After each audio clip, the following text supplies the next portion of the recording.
Selamat sore dan salam sehat.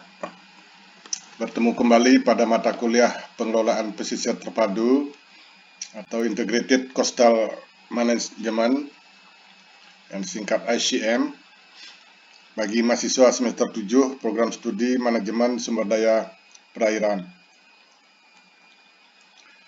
Pada pertemuan minggu ini kita akan menginjak ke modul 5 dengan topik pengembangan pengelolaan pesisir terpadu dan siklus implementasinya. Modul ini membahas tentang siklus dan tahapan dalam pengembangan dan implementasi program ICM, kemudian faktor-faktor kunci yang menjamin suksesnya program ICM di suatu daerah, dan hambatan potensial untuk pengembangan dan implementasi program ICM ini. Jadi dibahas juga tentang faktor-faktor mendukung sukses dan juga faktor-faktor potensial yang menghambat pelaksanaan ICM. Nanti modul ini akan dibahas dalam 3 kali pertemuan. Secara umum tujuan dari modul ini adalah diharapkan mahasiswa mampu untuk mengenali dan mendiskusikan tahapan dan siklus pengembangan dan implementasi program ICM, mengidentifikasi dan mendiskusikan faktor-faktor kunci yang menjamin suksesnya program ICM, dan mengidentifikasi dan mendiskusikan hambatan potensial untuk pengembangan dan implementasi program ICM. Sesuai dengan tujuannya, maka diskusi pada modul ini dibagi dalam 3 bagian, yaitu pertama, langkah dan tahapan kunci pengelolaan pesisir terpadu, faktor-faktor kunci menjamin suksesnya program pengelolaan pesisir terpadu, dan hambatan potensial untuk pengembangan dan implementasi program pengelolaan pesisir terpadu. Pada minggu ini kita akan membahas satu materi, yaitu bagian 1, langkah dan tahapan kunci pengelolaan pesisir terpadu. Sesuai dengan prinsipnya, ingat ya, prinsip dari pengelolaan pesisir terpadu yang pertama adalah manajemen adaptif, kemudian koordinasi dan integrasi, dan prinsip ketiga adalah pengelolaan berbasis ekosistem. Nah, pada prinsip manajemen adaptif, ICM itu dilaksanakan melalui siklus yang berulang berdasarkan tahapan-tahapan yang sistematis. Jadi setiap saat bisa diulang ya dalam suatu siklus sesuai dengan perkembangan dan dinamika yang terjadi. Dalam satu siklus ya, terdapat 6 tahapan dasar. Jadi dalam satu siklus perencanaan hingga implementasi ICM itu ada 6 tahapan yang harus dilalui. Pertama adalah persiapan tentunya, kemudian mengawali program atau disebut dengan inisiasi, kemudian baru masuk ke tahapan pengembangan berbagai rencana, kemudian adopsi rencana untuk diimplementasikan, baru diimplementasikan, dan tentu ada evaluasi untuk perbaikan dan konsolidasi atau penyempurnaan. Nanti berulang lagi. Kalau kita gambarkan seperti siklus. Jadi ini adalah satu siklus program ICM. Nah, ini materi ini yang kita bahas dalam 1 kali pertemuan ini. Jadi siklus perencanaan dan implementasi program ICM.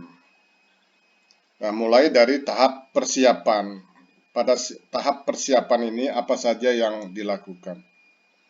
Beberapa kegiatan-kegiatan penting pada tahap persiapan ini ya, terutama dalam rangka menetapkan mekanisme manajemen program ya, yang sangat bergantung pada koordinasi antar lembaga, antar sektor, multidisiplin, integrasi, dan berbagi sumber daya. Jadi dari awal konsep keterpaduan itu sudah diterapkan. Jadi ada koordinasi antar lembaga dan lintas sektor. Nah, tahap ini juga perlu disusun rencana kerja, ya, mulai menyiapkan rencana kerja ya, dan anggaran program, termasuk juga menyiapkan atau mengatur sumber daya manusia dan keuangan. Pada saat ini juga dilakukan identifikasi ya, dan konsultasi awal stakeholder, jadi mengadakan pertemuan-pertemuan konsultasi dengan stakeholder, pelatihan staf, terutama staf inti yang akan mengelola program, serta pembentukan sistem pemantauan dan evaluasi program. Jadi dalam rangka memantau dan mengukur kemajuan dan hasil-hasil dari pelaksanaan program. Sehingga perlu disusun rencana pemantauan program atau disebut rencana monitoring program. Nah, ini di awal ya yang disebut tahap persiapan. Kalau tahap persiapan ini sudah selesai dengan dihasilkannya rencana kerja dan anggaran dan juga rencana monitoring program ini, masuk ke tahap inisiasi.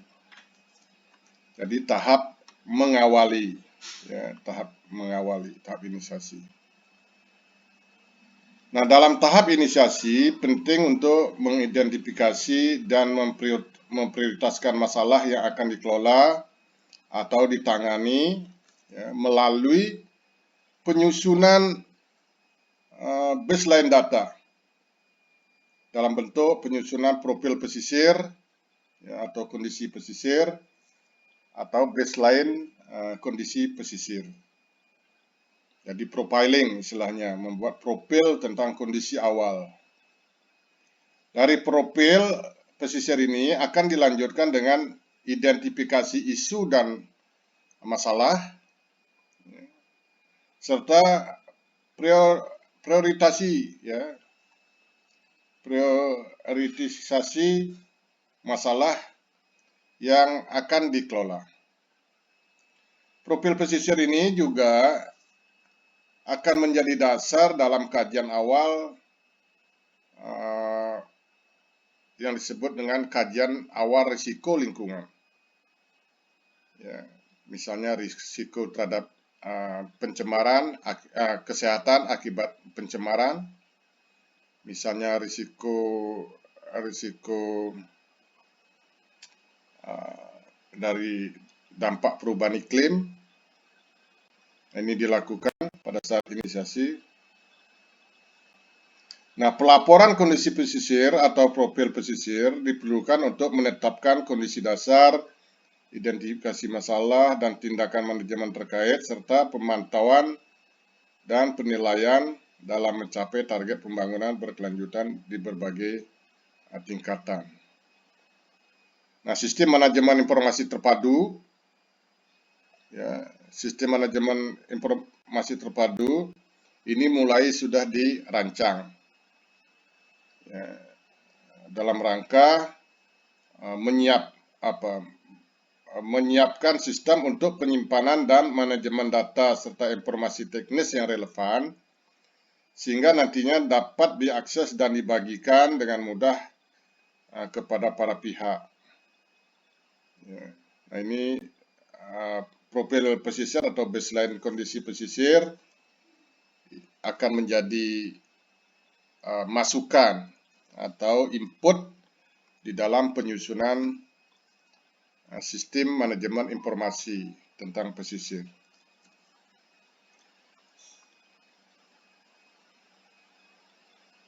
Nah, juga pada saat ini perlu dilakukan kegiatan kampanye penyadaran publik tentang masalah pesisir untuk meningkatkan kesadaran masyarakat tentang pentingnya program SCM untuk mengatasi masalah yang kompleks.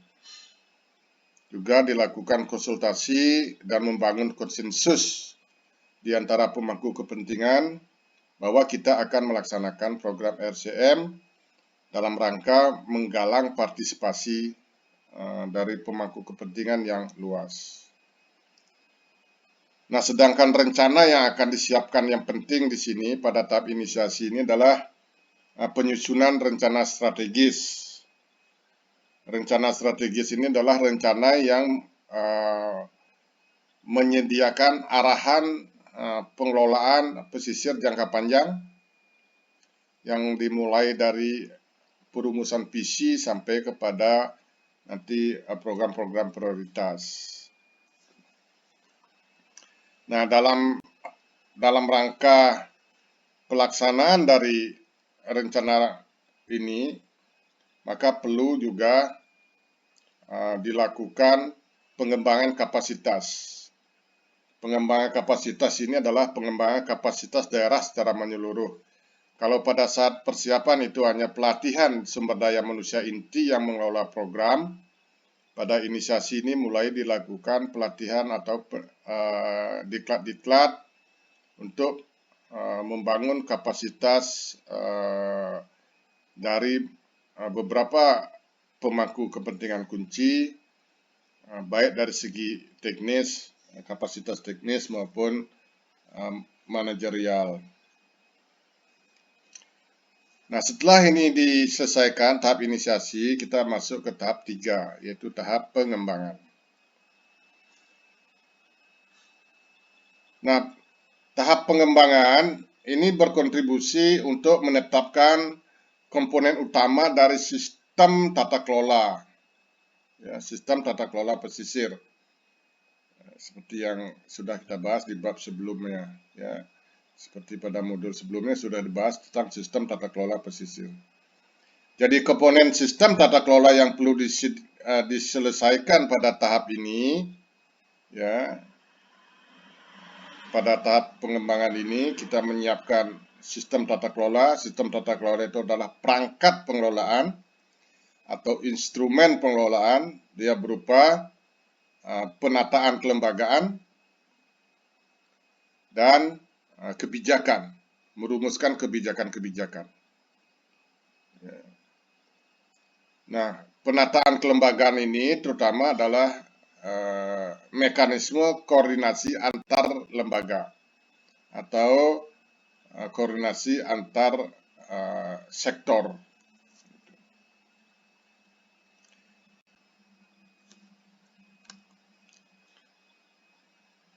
Nah, penting juga pada saat ini mulai dilakukan kajian risiko. Pada tahap inisiasi sudah dilakukan kajian awal risiko.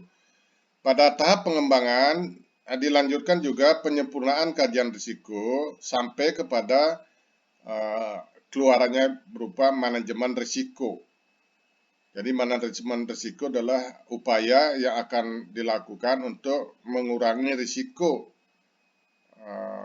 baik risiko terhadap kesehatan terutama maupun keselamatan, maupun risiko terhadap kerusakan ekosistem.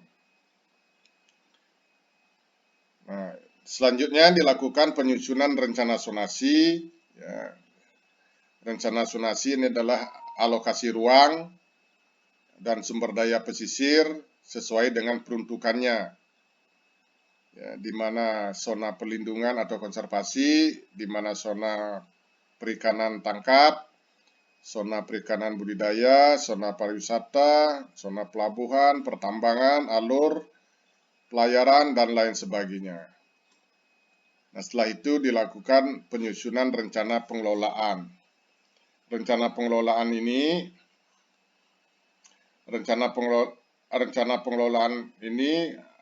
adalah rencana yang memuat tentang program-program prioritas dalam 5 tahun, ya, yang menjadi kesepakatan dari instansi terkait. Nah, selanjutnya dibuat rencana aksi pengelolaan. Rencana aksi yang lebih spesifik ya terhadap isu-isu tertentu. Ya, biasanya berlaku 1-3 tahun. Nah, yang terpenting juga pada saat pengembangan ini adalah tentunya menyiapkan rencana pengembangan pembiayaan.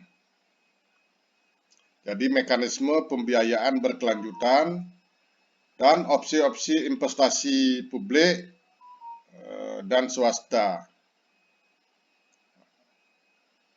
Jadi mulai merancang mekanisme pembiayaan terhadap program-program secara berkelanjutan, mungkin bisa diperoleh melalui investasi masyarakat maupun swasta dalam mengelola sumber daya pesisir. Berikutnya adalah pada saat ini juga dilakukan penyusunan rencana pemantauan lingkungan secara terpadu.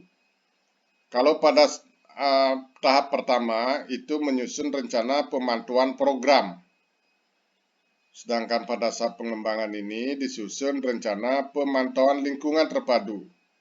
Misalnya rencana untuk memantau kondisi terumbu karang, rencana memantau kondisi mangrove, rencana memantau kualitas air, stok ikan, dan lain sebagainya. Nah, juga penting adalah penyusunan rencana komunikasi atau rencana partisipasi stakeholder. Jadi dalam rangka menggalang partisipasi penuh dari pemangku kepentingan, itu penting direncanakan. Jadi siapa target untuk komunikasi, pesan-pesan kunci apa yang perlu disampaikan, ya, dan bagaimana taktik komunikasi itu harus direncanakan. Sehingga para pemangku kepentingan bisa digalang partisipasinya secara lebih luas untuk terlibat di dalam pengelolaan. Nah, setelah rencana-rencana ini selesai semua, nanti keseluruhannya akan masuk ke dalam tahap adopsi. Tahap adopsi itu adalah seluruh rencana-rencana ini akan diformalkan, ya, diformalkan melalui otorita pemerintah, ya. Jadi berdasarkan otorita pemerintah. Jadi nanti ada penetapan-penetapan ya dalam produk hukum di sini. Nah, setelah itu akan dibuat strategi implementasi rencana strategis, ya, rencana zonasi, rencana pengelolaan, dan rencana aksi. Jadi bagaimana rencana-rencana ini dilaksanakan dengan baik itu juga harus disusun strategi, ya, strategi untuk melaksanakan rencana. Nah, terakhir juga di sini ada mekanisme pembiayaan. Kembali lagi, mekanisme pembiayaan ini juga dilegalisasi, ditetapkan aturannya, ya, seperti itu. Nah, setelah peraturan perundang-undangan, atau proses legislasi adopsi ini selesai terhadap keseluruhan rencana dan mekanisme, kita masuk ke tahap implementasi program. Jadi semua program-program itu telah dilaksanakan pada fase ini. Tapi penting juga di sini menyusun rencana koordinasi dan manajemen program. Pada tahap kelima ini adalah butuh koordinasi yang kuat agar program-program itu bisa terlaksana dengan baik. Dan seluruh program dikelola dengan baik. Itu. Dalam rangka implementasi beberapa rencana aksi dan tetap monitoring lingkungan secara terus-menerus dilakukan, ya, untuk mengetahui perkembangan atau perubahan-perubahan dari lingkungan. dengan adanya program. Nah, dalam beberapa tahun berjalan, implementasi ini perlu dilakukan evaluasi ya berdasarkan hasil monitoring. Jadi hasil monitoring ini dilakukan evaluasi. Selanjutnya kalau ada hal-hal yang perlu diperbaiki masuk ke dalam tahap 6, penyempurnaan dan konsolidasi. Ya, konsolidasi ini artinya supaya lebih mantap, lebih solid. Nah, terutama yang perlu disempurnakan ini adalah berkaitan dengan kelembagaan. Jadi ditinjau kembali kelembagaannya, apakah sudah bagus, ya, sudah kuat untuk mendukung manajemen program, kemudian juga monitoring program dan evaluasi. Mungkin juga akan dilakukan revisi atau penyempurnaan terhadap strategi dan program-program aksi, atau nanti pengembangan strategi-strategi baru sesuai dengan perkembangan ilmu dan teknologi. Mungkin ada strategi baru yang akan diterapkan untuk mengefektifkan pelaksanaan program, dan sekaligus melakukan perencanaan untuk siklus program berikutnya. Jadi mulai melakukan perencanaan lagi dengan menyempurnakan semua rencana ini. Ya, jadi mulai lagi kita masuk ke tahap 1, persiapan. Nah, demikianlah yang dimaksud dengan siklus. Ya, jadi pada saat sampai ke tahap ke-6, ya, kita akan mulai lagi untuk tahap 1. Dalam satu siklus ini bisa butuh waktu 5-8 tahun, bahkan sampai 10 tahun. Dalam satu siklus, ya. Nah, dalam satu siklus ini tentu banyak pengalaman yang diperoleh di dalam melaksanakan program sebagai bekal untuk meningkatkan siklus berikutnya. Nah, demikianlah siklus perencanaan dan implementasi program ICM. Untuk lebih detailnya dipelajari pada modul dan kita akan ketemu pada sesi diskusi. Sekian dan terima kasih.